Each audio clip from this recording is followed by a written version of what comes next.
Good morning student. Twelfth class में अपने coordination compound वाला चैप्टर कर रहे हैं और उसमें जो लास्ट क्लास थी उसमें अपने डिस्कस किया था कि जो CFSC है उसको कैसे कैलकुलेट किया जाता है और कोऑर्डिनेशन कंपाउंड के जो कलर हैं वो कैसे शो किया जाता है। जिनमें अनपेड इलेक्ट्रॉन होता है कि वो कलर शो करते हैं और जिनमें अनपेड इलेक्ट्रॉन नहीं था जैसे D0 स्पीसीज थी या अपने पास जो है D10 स्पीसीज था वो इलेक्ट्रॉनिक कन्फिग्रेशन अगर जिसमें है तो वो कलर शो नहीं कर रहा था अपने पास, तो DD ट्रांजिशन की वजह से कलर हो रहा था। नेक्स्ट जो टॉपिक अपने पास इस चैप्टर से रिलेटेड वो है स्पेक्ट्रोकेमिकल सीरीज। स्पेक्ट्रोकेमिकल सीरीज क्या होती है?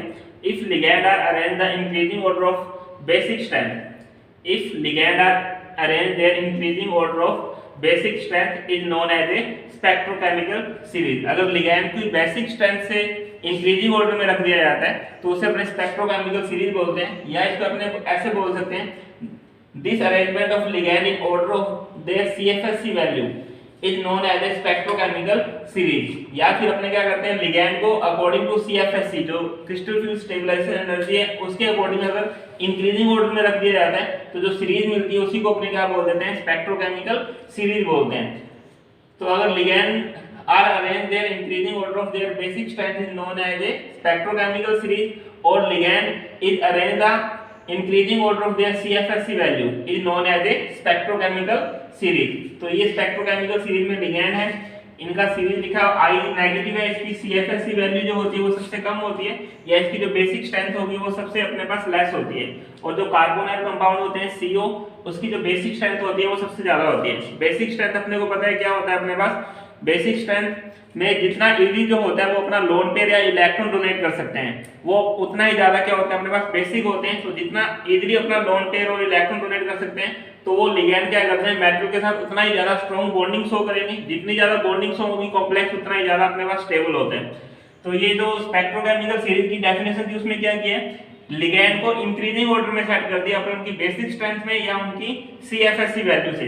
अब इधर वाले जो लिगैंड है जिसकी वैल्यू कम होती है वो अपने पास वीक लिगैंड होंगे और जिनकी की वैल्यू ज्यादा हो जाएगी वो अपने पास कौन से लिगैंड हो जाएंगे? स्ट्रॉन्ग लिगैंड होते हैं। ये अपने पास सीरीज थी स्पेक्ट्रोकेमिकल सीरीज। नेक्स्ट जो टॉपिक है अपने पास, जो नेक्स्ट टॉपिक अपने पास वो है factor affecting the stability of coordination complex.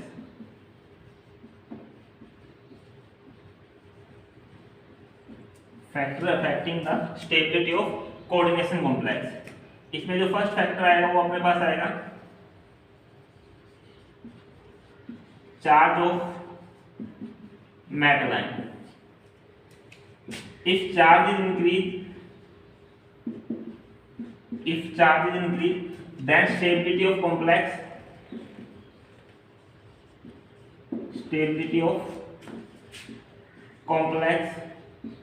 is increased. If charge is increased then stability of complex is increased. तो अपने पास मेटल का जो चार्ज है +2 +3 +4 जैसे जैसे चार्ज इंक्रीज होता जाएगा वैसे वैसे इनकी स्टेबिलिटी इंक्रीज होती जाती है, क्योंकि जो मेटल पर पॉजिटिव चार्ज इंक्रीज होगा तो मेटल और जो लिगैंड होगा उनके बीच जो अट्रैक्शन फोर्स होता है वो ज्यादा हो जाएगा, प्लस अट्रैक्शन फोर्स इंक्रीज हो जाएगा जिसका उनकी जो स्टेबिलिटी होती है वो इंक्रीज हो जाती है। For example K3 FeCN6 and K4 FeCN6. Which complex is more stable and why? K3 FeCN6 and K4 FeCN6. Which complex is more stable and why? तो अब अपने ऑक्सीडेशन नंबर निकाल लेंगे। सब सेम है इसमें अपने पास, पोटेशियम जो काउंटर आयन है वो सेम है, मेटल अपने पास सेम है, लिगैंड जो है वो सेम है। अब अपने क्या करते हैं मेटल पे चार्ज आइडेंटिफाई करते हैं। +3 +1 होता है पोटेशियम के लिए 3 मोल है, +3 FeX 6 के लिए Cn जो होता है वो -1 होता है इक्वल 0, x इक्वल कितना आ जाएगा अपने पास +3 और यहाँ प्लस का 4 FeX और -1 टोटल 6 है इक्वल 0, x इक्वल कितना आएगा अपने पास 2।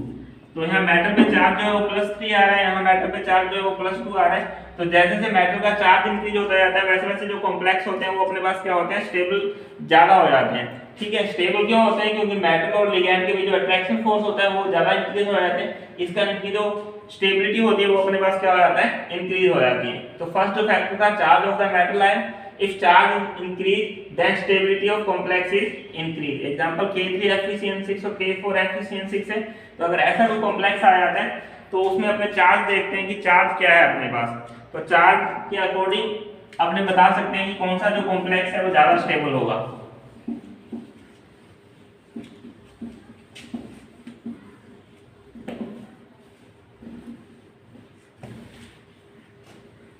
सेकंड जो है अपने पास इसमें factor nature of ligand,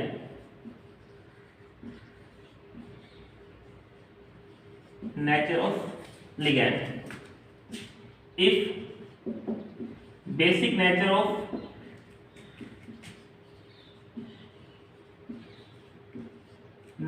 ligand is increased, then stability of complex is increased. अगर अपने पास लिगैंड की जो बेसिक नेचर होंगे वो अपने पास इंक्रीज हो जाता है तो स्टेबिलिटी जो होगी कॉम्प्लेक्सिटी होगी इंक्रीज होगी, और बेसिक स्ट्रेंथ अपने को पता है जो जितना इजीली अपने इलेक्ट्रॉन डोनेट कर सकता है उसकी बेसिक स्ट्रेंथ उतनी ज्यादा होगी, और जितना ज्यादा इलेक्ट्रॉन डोनेट करेगा मेटल को उतना ही मेटल और लिगैंड के बीच अट्रैक्शन फोर्स इंक्रीज हो जाएगा और उनकी जो स्टेबिलिटी होती है वो अपने पास इंक्रीज हो जाएगी। तो जो सेकंड फैक्टर है अपने पास ये basic nature of ligand is increase and stability of complex is increase. अब बेसिक नेचर को कैसे आइडिया लगाएंगे अपने, तो अभी जो अपने स्पेक्ट्रोकेमिकल सीरीज लिखी है स्पेक्ट्रोकेमिकल सीरीज के अकॉर्डिंग आपने देख सकते हैं कि किसका बेसिक नेचर ज्यादा होता है और किसका कम होता है, ठीक है।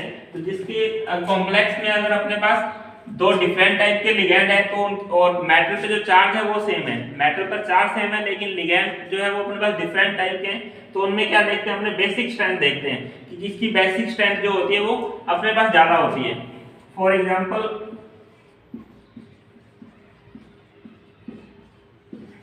FeNH3 +3 and FeCN6 -3, FeNH3 +3 and FeCN6 -3। अब चार्ज मेटल पर जो है वो अपने पास सेम आ रहा है, ठीक है, मेटल पे चार्ज सेम है तो लिगैंड जो है वो डिफरेंट टाइप के, तो जिसकी बेसिक स्ट्रेंथ ज्यादा होगी वो वाला कॉम्प्लेक्स जो है वो अपने पास ज्यादा स्टेबल हो जाएगा। तो स्पेक्ट्रोकेमिकल सीरीज में अपने देख लेंगे कौन सा अपने पास जो लिगैंड है उसकी बेसिक स्ट्रेंथ ज्यादा है, जिसकी बेसिक स्ट्रेंथ ज्यादा होगी वो वाला कॉम्प्लेक्स अपने क्या बोल देंगे ज्यादा स्टेबल होता है। जैसे अपने पास NH3 एंड Cn में से किसकी बेसिक स्ट्रेंथ ज्यादा होती है, अपने पास Cn की बेसिक स्ट्रेंथ जो होती है वो ज्यादा होती है अकॉर्डिंग टू स्पेक्ट्रोकेमिकल सीरीज, ठीक है। तो यहाँ पे रीजन लिख देंगे FeCN6 -3 complex is more stable because the basic strength of Cn negative is more than NH3। ये अपने पास साइकिल हो जाएगा, तो जिसकी बेसिक स्ट्रेंथ इंक्रीज होती जाएगी वो कॉम्प्लेक्स जो है वो अपने पास ज्यादा स्टेबल होता जाता है।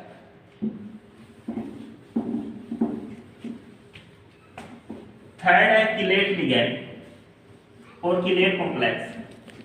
ये अपने टाइप में किया था लिगैंड के कि किलेट लिगैंड कौन से होते हैं,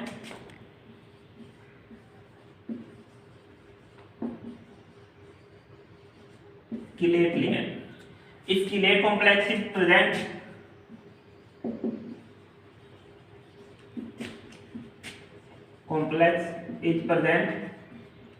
then they are more